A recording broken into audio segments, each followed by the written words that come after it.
नमस्कार दोस्तों, आपको बहुत बहुत स्वागत है आपके अपने YouTube channel Manoj Rawat tutorials में। तो आपकी जो ये सीरीज़ चल रही है पर्यावरण अध्ययन की, ये आपकी चल रही है।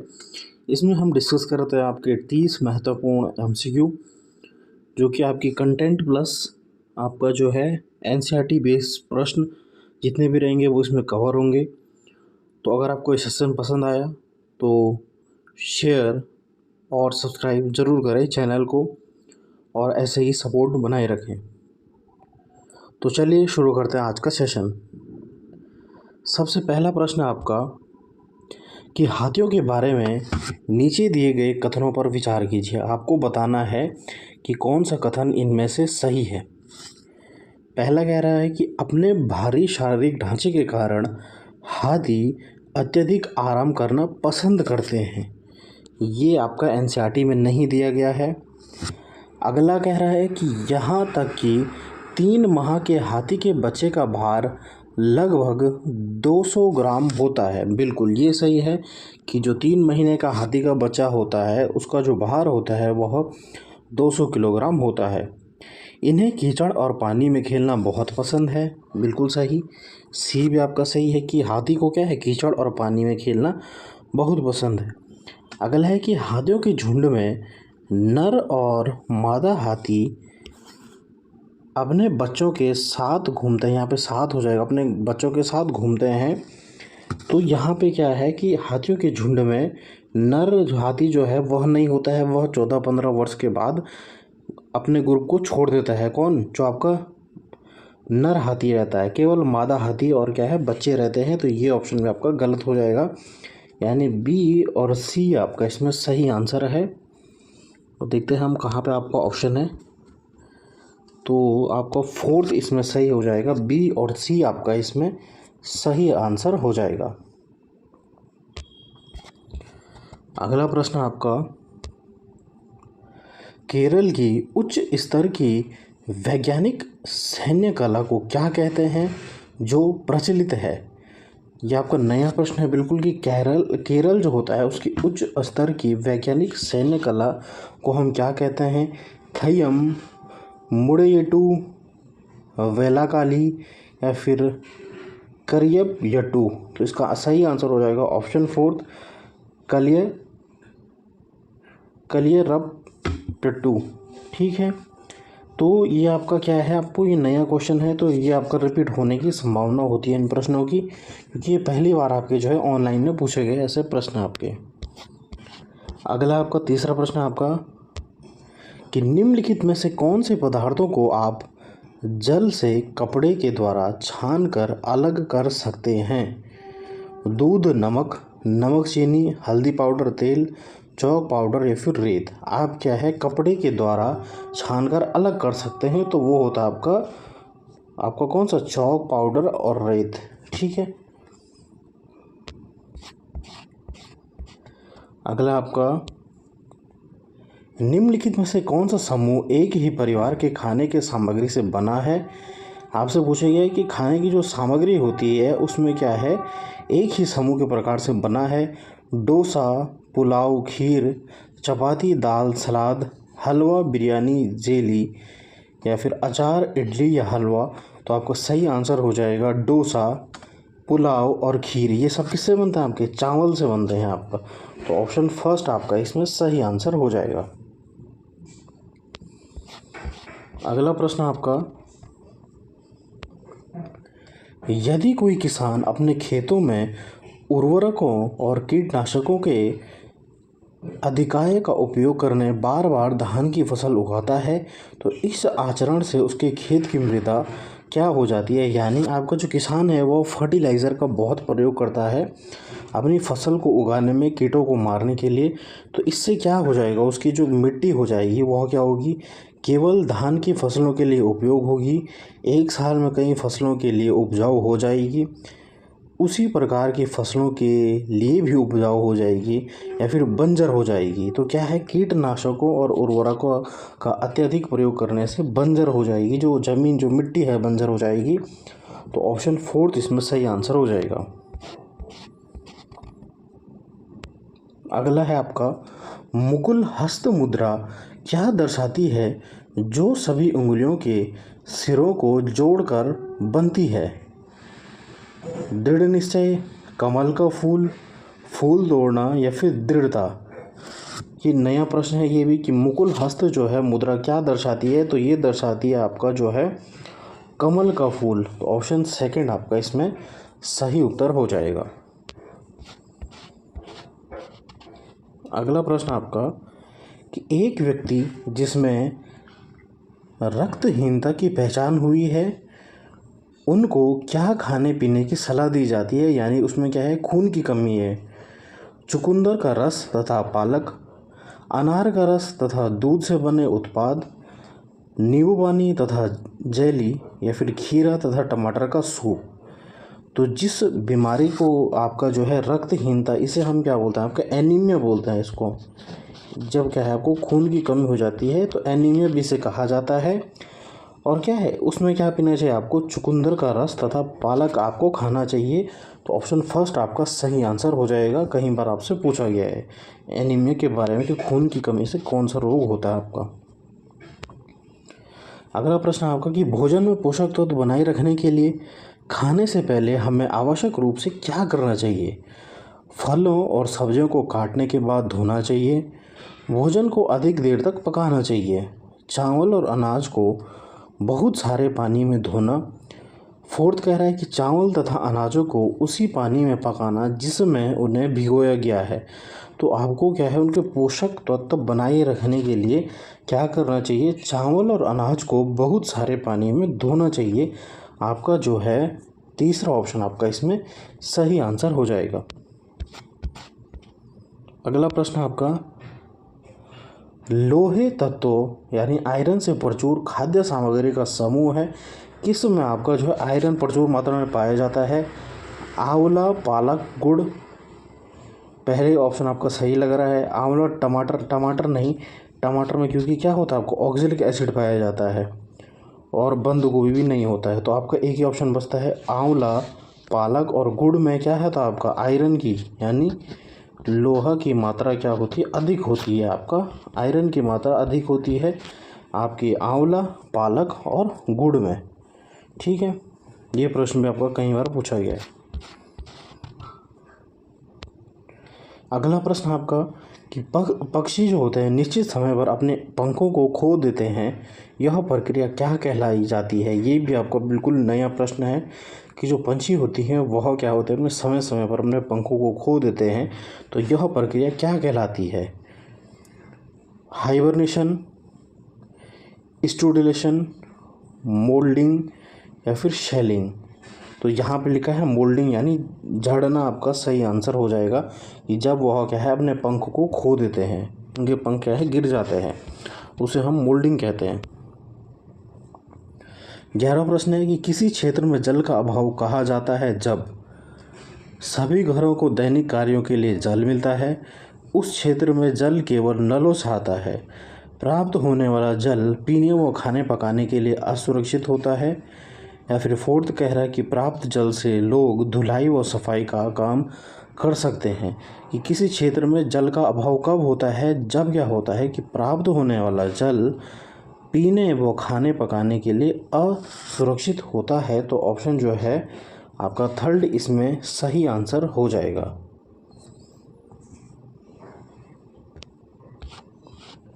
अगला आपका कुड़ुक भाषा में तोरंग का अर्थ क्या होता है? बहुत ही फेमस प्रश्न आपके सीटेट का कि कुड़ुक भाषा में, और कुड़ुक कहाँ की भाषा होती है? कुड़ुक जो होती है आपकी, कुड़ुक होती है आपकी झारखंड की भाषा। कुड़ुक होती है आपकी झारखंड की भाषा, और कुड़ुक जो होता है उसे क्या कहा जाता है आपका कुड़ुक भाषा में तोरंग शब्द का अर्थ होता है आपका वन, जंगल। इसके बारे में आपका एक चैप्टर भी है, तो आपका ऑप्शन सेकंड इसमें सही आंसर हो जाएगा। अगला आपका जो है ये न्यूमेरिकल बेस प्रश्न है कि अगर आपका घर एक्स पर स्थित है और दूध की दुकान वाई पर है, तो आपके घर से दूध की दुकान तक जाने के लिए कोई सीधा रास्ता नहीं है। अतः पहले आप ए पर जाते हो जो एक्स से, यहाँ पे इसका डायग्राम बनाना पड़ेगा कि आप क्या है, बोला है कि आप क्या है अतः पहले आप ए पर जाते हो जो एक्स के ठीक उत्तर में है। आप एक्स यहाँ पे हो तो आप क्या है उत्तर पे गए, यानी ए यहाँ पे आ गया आपका। ठीक है, 50 मीटर, ये आपका 50 मीटर गया, 50 मीटर चले गए आप उत्तर की तरफ। फिर पूछा है कि फिर बी पर जाते हो जो ए से ठीक पश्चिम है। उत्तर, दक्षिण, पूर्व, पश्चिम। पश्चिम इधर हो जाएगा आपका, ठीक है, वेस्ट की साइड में। तो 60 आप वेस्ट में जाते हो और आप किस पे पहुंचते हो, आप बी पे पहुंचते हो। यहाँ पे बी पे पहुंच गए आप। फिर उसने कहा फिर सी पर जाते हो जो बी के ठीक उत्तर में है 50 मीटर दूर। यानी फिर क्या है, सी पर जाते हो जो कि क्या है ऊपर की साइड है, जो कि ऊपर की साइड है। सी आपका क्या है 50 मीटर दूर पे है। तो आपसे वाई पर दूध की दुकान पर पहुंच जाते हो। फिर आप क्या है दूध की दुकान पर पहुंच जाते हो। तो यहाँ पे पूछा गया है जो सी से ठीक पूर्व 100 मीटर पर है। पूर्व फिर क्या है सी से क्या है 100 मीटर की दूरी पर है। 100 मीटर आप यहाँ गए और यहाँ पे आप क्या है वाई पर पहुँच गए, यानी यहाँ पे क्या है दूध की दुकान है। तो दूध की दुकान के सापेक्ष में आपके घर की दिशा क्या हो जाएगी। इस दूध की दुकान जो है यहाँ पे आपकी क्या है दूध की दुकान है, इसके सापेक्ष में आपकी घर कौन सा आपका एक्स पे है, इसकी क्या दिशा हो जाएगी। तो सबसे पहले आप क्या हो दक्षिण जाओगे, दक्षिण में जाओगे। उसके बाद आप घर के लिए क्या है दक्षिण पश्चिम में जाओगे आप, ठीक है। दक्षिण में गए, उसके बाद क्या है पश्चिम में गए। तो इस तरह के क्या है डायरेक्शन के प्रश्न भी आपसे पूछे जाते हैं। यानी ऑप्शन 4 आपका सही हो जाएगा, दक्षिण पश्चिम आपका इसमें सही आंसर हो जाएगा। अगला प्रश्न आपका कि पक्षियों के पंखों के दोनों ओर का मुलायम भाग क्या कहलाता है। ये भी बिल्कुल इम्पोर्टेंट प्रश्न है, नया प्रश्न है आपका कि पक्षियों के पंखों के दोनों ओर का मुलायम भाग क्या कहलाता है। बार्ब, रेचिस, क्विल या फिर कैलेमस। इसका सही आंसर हो जाएगा आपका बार्ब, ये कहलाया जाता है आपका बार्ब। फिर आपका मलेरिया पर आपका प्रश्न कई बार पूछा जाता है कि निम्नलिखित में से कौन से मलेरिया से ग्रस्त व्यक्ति के सामान्य लक्षण है। आपसे पूछा गया है कि बुखार के साथ खांसी व जुखाम, दस्त और बुखार, ठंड लगना और बुखार, त्वचा पर फफूले तथा बुखार। तो आपको याद रखना है कि जब भी आपको जो है मलेरिया होता है, ठीक है, मलेरिया होता है तो आपको क्या होता है, सबसे एक उसका लक्षण होता है कि आपको ठंड लगती है और क्या है फिर बुखार आते हैं। तो ऑप्शन 3 आपका इसमें सही आंसर हो जाएगा, ठीक है। और मलेरिया कौन सा मच्छर फैलाता है आपका, मलेरिया फैलाता है आपका जो आपकी मादा आपकी एनाफिलिस मॉस्किटो होती है, जिसे हम क्या बोलते हैं एनाफिलिस मॉस्किटो बोलते हैं, इसे एनाफिलिस मॉस्किटो बोलते हैं, ठीक है। और ये क्या होता है आपके मलेरिया फैलाती है। और सबसे पहले जिस साइंटिस्ट ने आपका जो है मलेरिया के बारे में बताया उनका नाम है आपका रोनाल्ड रॉस। याद रखना आपको, रोनाल्ड रॉस जो थे उन्होंने क्या है मच्छर का पेट फाड़ा था और बताया था कि फीमेल एनाफिलिस मॉस्किटो जो होती है उसके काटने से आपका क्या है मलेरिया होता है। तो यहाँ पे क्या है ऑप्शन 3 आपका सही आंसर हो जाएगा। ये कुछ एक्स्ट्रा चीज़ें हैं आपके पेपर में पूछी जाती है।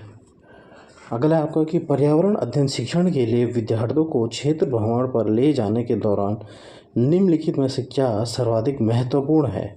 कि आप क्या है बच्चों को क्या है क्षेत्र भ्रमण पर ले जा रहे हो।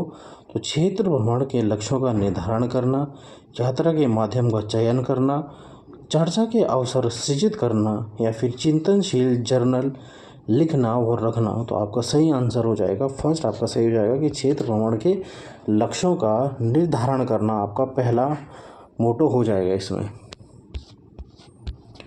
अगला आपका कि पर्यावरण अध्ययन में एक क्रियाकलाप आधारित उपागम को आयोजित करने के 4 वर्गों के सही क्रम को इंगित कीजिए। ठीक है, आपसे पूछा गया है कि आपको क्या करना है, क्रियाकलाप किस हिसाब से आप क्रियाकलाप कराओगे। विषय की पुनरावृत्ति, प्रत्येक विद्यार्थियों को समर्थन देना, एक भली प्रकार आयोजित योजना, एक सकारात्मक वातावरण का सृजन करना। तो सबसे पहले क्या है, एक आप क्या है आयोजित करोगे। तो पहला तो नहीं कह रहा है, दूसरा भी नहीं कह रहा है, और जो है एक सकारात्मक नहीं। सबसे पहले हो जाएगा एक भली प्रकार आयोजित करना, फिर उसके बाद क्या है सकारात्मक वातावरण का सृजन करना, फिर प्रत्येक विद्यार्थियों का समर्थन देना, फिर विषय की पुनरावृत्ति। तो ऑप्शन 4 आपका सही हो जाएगा आपका। ठीक है, अगला प्रश्न आपका ये आपका जो है फिर से आपका MCQ multiple choice MCQ based आपके प्रश्न आ गई कि वर्षा ऋतु में पार्क घूमने के दौरान बारिश शुरू हो गई और सभी विद्यार्थियों ने अपने छाते खोल दिए। रिया ने पूछा कि यदि पौधे बारिश में गीले हो गए तो क्या उन्हें सर्दी नहीं लगेगी। तो आप अध्यापक होने के नाते आपको क्या करना चाहिए, आपसे पूछा गया है कि विद्यार्थियों से कहना कि हमारी तरह पौधे को विषाणु से जुकाम लग सकता है। तो ये तो आपको गलत हो जाएगा, पौधों को क्या है जुकाम लगता है, वो तो आपकी निर्जीव चीज़ है। फिर कह रहा है कि विद्यार्थियों से कहना कि पौधे विषाणुओं से प्रभावित नहीं होते हैं, कि पौधे जो होते हैं विषाणु से प्रभावित नहीं होते हैं। या फिर विद्यार्थियों से पूछना कि वे पौधों को जुकाम लगने से कैसे बचा सकते हैं। तो सी तो आपका सही है। और सभी विद्यार्थियों से पूछना चाहिए कि वे रिया के प्रश्न के बारे में क्या सोचते हैं, बिल्कुल सही। तो दूसरा भी आपका सही नहीं है कि पौधे विषाणु से प्रभावित, ऐसा नहीं पूछना चाहिए। सी और डी आपका सही हो जाएगी ताकि बच्चे का क्या चिंतन मनन करें। तो सी और डी आपका इसमें सही आंसर हो जाएगा। ठीक है, अगला प्रश्न आपका कि पर्यावरण अध्ययन में सहयोगी अधिगम उपागम है, समूहों में व्यक्तिगत क्रियाकलापों के मान में वृद्धि, सामूहिक कार्यों के लिए विषयों के मान में वृद्धि, समूह के क्रियाकलापों के मान में वृद्धि, या फिर समूह में शिक्षा के मान में वृद्धि। इसका सही आंसर हो जाएगा ऑप्शन 3 कि समूह के क्रियाकलापों के मान में वृद्धि आपका इसमें सही आंसर हो जाएगा। अगला प्रश्न आपका कि रिद्धि स्वतंत्रता दिवस पर रंगोली बनाने के लिए कक्षा 5 की छात्रा का चयन करती है। प्रधानाध्यापक उसे इस गतिविधि के लिए कुछ छात्रों का भी चयन करने को कहते हैं। प्रधानाध्यापक प्राथमिक स्तर पर निम्नलिखित में से कौन सी पर्यावरण अध्ययन पाठ्यचर्चा अपेक्षा को संबोधित कर रहे हैं। आपसे पूछा गया है कि विविध अनुभवों के माध्यम से परिवेश के बारे में जागरूकता उत्पन्न करना। अगला कह रहा है कि परिवेश के साथ अंतःक्रिया के माध्यम से प्रक्रिया कौशलों का विकास करना। सी कह रहा है आपका कि प्राकृतिक भौतिक और मानव संसाधनों के प्रति संवेदनशीलता विकसित करना। डी कह रहा है कि समानता, न्याय तथा मानवीय गरिमा के से संबंधित मुद्दों की पहचान करना। बिल्कुल समानता दिखा रहा है आपका जो प्रधानाचार्य जो है वह समानता दिखा रहा है, इसलिए उसने क्या बोला आपको कि इस गतिविधि के लिए उसने कुछ अलग से छात्र उसने चयन किए, तो सभी को क्या है समानता दे रहा है। तो ऑप्शन 4 आपका इसमें सही आंसर हो जाएगा। अगला है कि पर्यावरण अध्ययन में सृजनात्मकता अभिव्यक्ति क्या होती है, संभव नहीं है, शिक्षार्थियों पर निर्भर है, नवाचार के लिए आवश्यक है, या फिर समय नष्ट करती है। आपसे पूछा गया है कि सृजनात्मक अभिव्यक्ति, तो आपका क्या हो जाएगा नवाचार के लिए आपका क्या होती है आवश्यक होती है। ठीक है, ऑप्शन 3 आपका इसमें सही आंसर हो जाएगा। अगला है कि वह प्रक्रम जो शिक्षार्थियों को जो उन्होंने सीखा है का प्रयोग और अभ्यास करने की अनुमति देता है, वह है आपका प्रश्नावली प्रक्रम, अवलोकन, परियोजना, या फिर प्रायोगिक। तो आपका सही आंसर हो जाएगा प्रायोगिक। और ये भी आपका इम्पोर्टेंट प्रश्न है, पहली बार आपका पूछा गया आपका सीटेट में। ठीक है,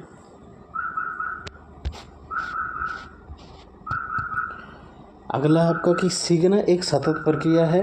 पर्यावरण अध्ययन विषय में सीखने के लिए निम्नलिखित में से क्या सर्वाधिक महत्वपूर्ण है। आपसे पूछा गया है कि सीखना क्या है आपका, तो सीखना क्या है शिक्षक से बातचीत करना है आपका, पाठ्य पुस्तक व पठन सामग्री है, या फिर सीखने के दौरान हुए अनुभव हैं, या फिर क्रियाकलाप के दौरान अंतःक्रिया। आपका सही आंसर हो जाएगा कि शिक्षक से बातचीत नहीं, पाठ्य पुस्तक तो आपका गलत हो जाता है। सी आपका सही है कि सीखने के दौरान का अनुभव और क्रियाकलाप के दोनों का अंतर जो है अंतःक्रिया। तो ऑप्शन जो है सी और डी यानी 4 इसमें आपका सही आंसर हो जाएगा। अगला प्रश्न आपका 24वां प्रश्न है कि पर्यावरण अध्ययन के शिक्षण अधिगम के शैक्षणिक उपागम को अधिग्रहण करना चाहिए। आपसे पूछा है अज्ञात से ज्ञात उपागम, अल्प अज्ञात से अल्प ज्ञात उपागम, या फिर ज्ञात से अज्ञात की ओर, या फिर अल्प ज्ञात से अल्प अज्ञात की ओर। तो आपका ये तो कई बार पूछा गया कि विकास में भी पूछा जाता है कि आपका कहाँ से कहाँ तक होता है। तो ज्ञात से आपको क्या है, अज्ञात की ओर जाना है, यानी जिसे आप जानते हो उससे क्या है वहाँ तक जाना चाहिए जहाँ आप नहीं जानते हो। तो ज्ञात से अज्ञात की ओर आपको जाना चाहिए। तो ऑप्शन थर्ड आपका इसमें सही आंसर हो जाएगा। अगला है कि पर्यावरण अध्ययन विषय में विद्यालय आधारित आकलन हेतु निम्नलिखित में से कौन से आकलन उपकरण सर्वाधिक उपयुक्त होंगे। आपसे पूछा गया है पेपर और पेंसिल परीक्षण, पेपर पेंसिल टेस्ट आपका गलत होता है, समूह कार्य आपका सही हो जाएगा, निष्पादन परीक्षण गलत हो जाएगा, और परियोजना कार्य आपका सही हो जाएगा। यानी इसमें बी और डी यानी सेकंड ऑप्शन आपका इसमें सही आंसर हो जाएगा। ठीक है।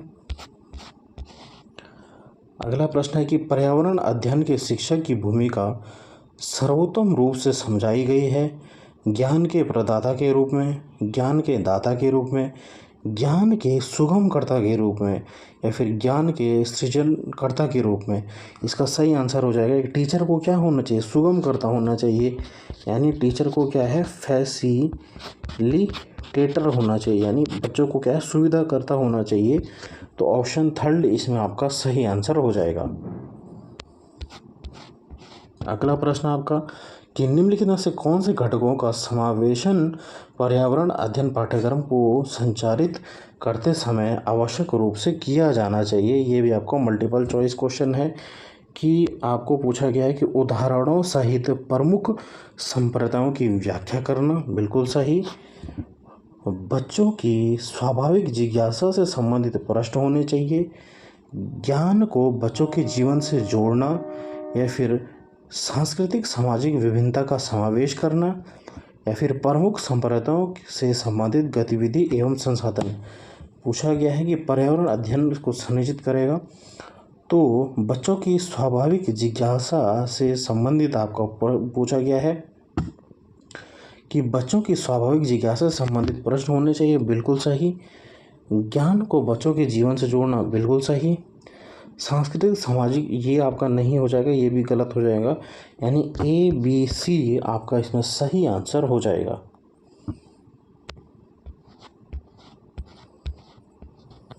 अगला है आपका कि उपकरण जिनका उपयोग अवलोकन के लिए किया जा सकता है उनमें शामिल हैं वृत्तांत अभिलेख, श्यामपट्ट, कार्यपत्र, या फिर पुस्तक।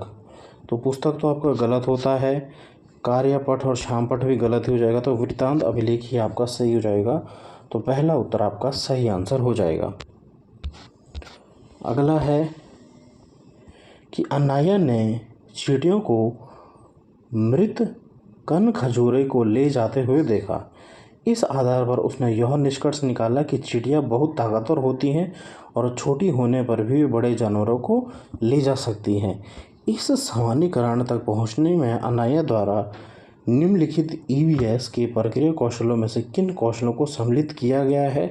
तो आपसे पूछा गया कि उसने क्या क्या देखा। तो अवलोकन क्या है, बिल्कुल सही। भविष्यवाणी तो नहीं की, अनुमान लगाया उसने कि चींटी जो है बहुत बड़ी जानवर है और वह क्या है कीटों को जो है मतलब जो आपका कनखजूरा उसको ले जा रही है। तो बिल्कुल अनुमान भी किया, प्रयोग नहीं किया उसने, और निष्कर्ष तो निकाला उसने। यानी ए और सी और ई आपका इसमें सही आंसर हो जाएगा। ए सी ई आपका सही उत्तर हो जाएगा। तो ऑप्शन में है आपका फोर्थ आपका इसमें सही आंसर हो जाएगा, ए सी ई। तो अब आपका जो है लास्ट प्रश्न है कि निम्नलिखित में से कौन सी विद्यालय आधारित आकलन की प्रकृति की सर्वोत्तम व्याख्या है। परिणात्मक, निर्देशात्मक, वर्णनात्मक, या फिर रचनात्मकता। तो रचनात्मकता आपका सही आंसर हो जाएगा।